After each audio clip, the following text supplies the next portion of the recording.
also doing something about the airport. Let's be honest, Kenyans. Let's be honest. Yani, the airport we have in Nairobi is made of canvas. Inajengwa na hema. Yes, good evening, good morning, good afternoon. This is MC Wamaji and welcome back to my YouTube channel. Let me today speak about the Jkia and the strike that have been going since the midnight. Over 10,000 passengers have stuck and trafficking at Jkia airport. Can I ask something? What happens if someone owns your exit and your entrance? What if someone stranger owns your exit and your entrance? Definitely you'll fall in his hands, able to say. If Adani Airport, Jkia is the main entrance for Kenya. Jkia is the main exit for Kenya. If this place is being attacked or being taken by any other private dealer or sector, guess what? Number one, these people will now diminish us. We shall be diminished and we shall fall according to their deal. How am I trying to say this?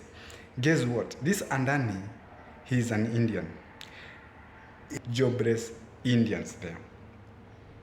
So if he will take the airport, definitely the largest number will be Indians who will be employed there. And it's not by coincidence you find that there will be no even a Kenyan working at airport.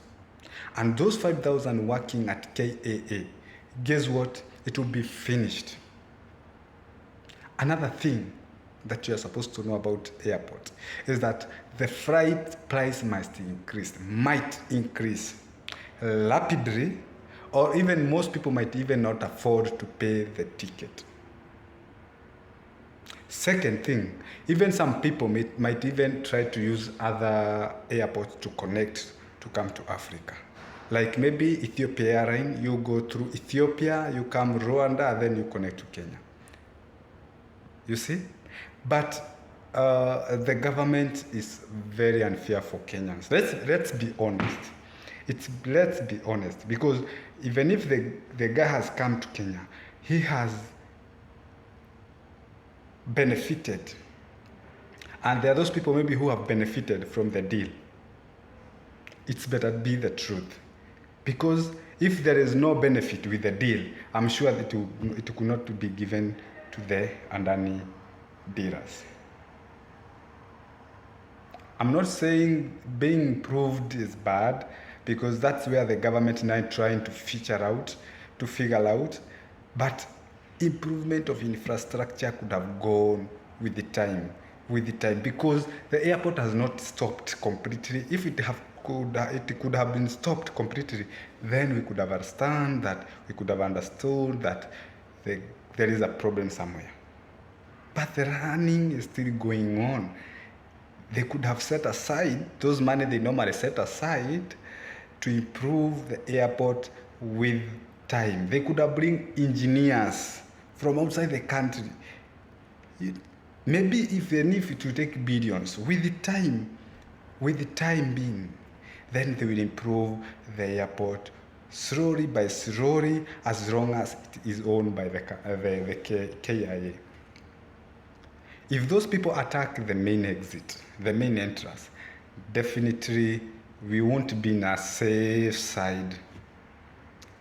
And beside the ticket freight being increased or whatever or other people being deployed there, yeah, also we shall also diminish by exporting things.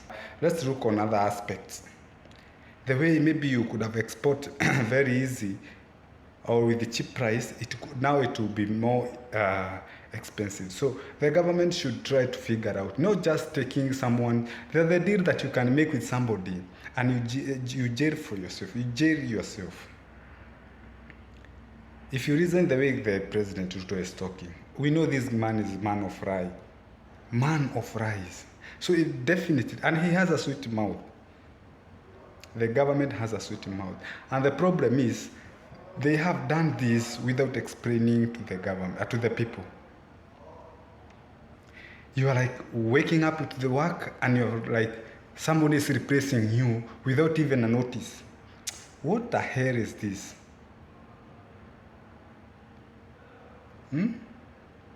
Guess wherever you are working today, tomorrow you find someone who is being replaced for you or after you without your notice.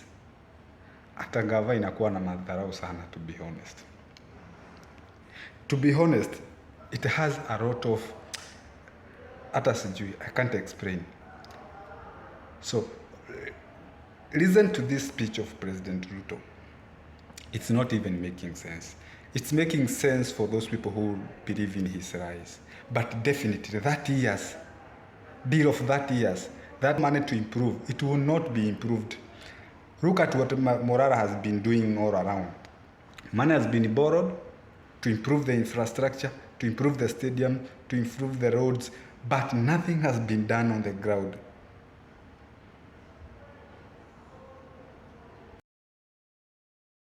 Also doing something about the airport. Let's be honest, Kenyans. Let's be honest. Yani, the airport we have in Nairobi is made of canvas. Inajengwa na hema. In the middle of tarmac. That is the arrivals.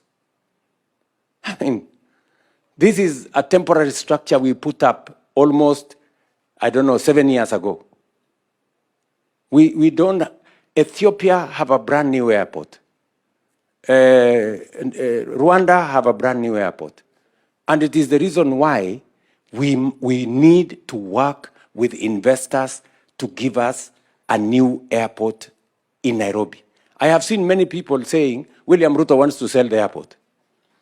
Am I a madman? Sure, how do you sell a strategic national asset? You have to be insane. So we must have the right investment for the airport. The airport is a strategic government asset, national asset. What we want to do in the airport is to work under the PPP program. And people must understand, PPP has the potential, public-private partnership has the potential to bring in private sector money, blend it with public sector investment to be able to create an outcome that brings win-win. Let me tell the people of Kenya, for example, let me give you an example. We are all celebrating the Nairobi Expressway. It nowadays takes 5 minutes, 10 minutes from the airport to Serena. True? Yes. Do you know that that Nairobi Expressway was not built with the government money? It was built by the private sector under the private-public partnership arrangement. And that is the model that we are going to use to extend the superhighway from Nairobi to Nakuru, to Eldoret, to Malaba. That is what we're going to use to do many of our roads. That's what we want to do with our airport. We want to work with the private sector for them to do 3 things that are critical for our airport: to build a new terminal, to build a new runway, and to make sure that we refurbish what we have and remove the canvas. Ile hema iko hapo ambayo sasa ni arrivals. It's a very shameful thing. The airport we built in 1970, I saw the plaque there, Jomo Kenyatta. That so many, almost 50 years ago. Now, the capacity was 7 million passengers. Last year, we had almost 9 million passengers. We are actually 10 years behind schedule in modernizing our airport. Other countries are ahead of us. I want to persuade us as Kenyans. Let us not buy into fake news. Let us not buy into propaganda. There is no government that can sell a national asset, a strategic national asset like the airport. We are going to work in an open and transparent manner to make sure that we develop the airport using